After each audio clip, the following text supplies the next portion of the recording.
اللهم صل على سيدنا محمد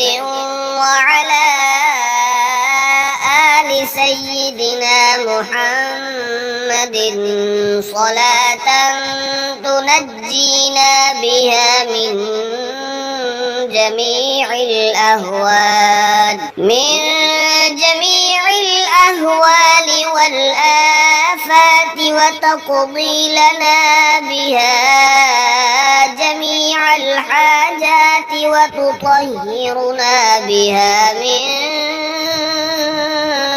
جميع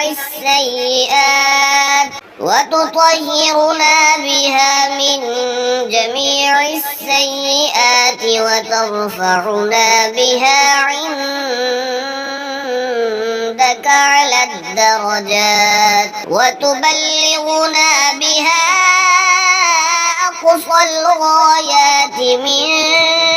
جميع الخيرات في الحياة وبعد الممات إنك على كل شيء قدير.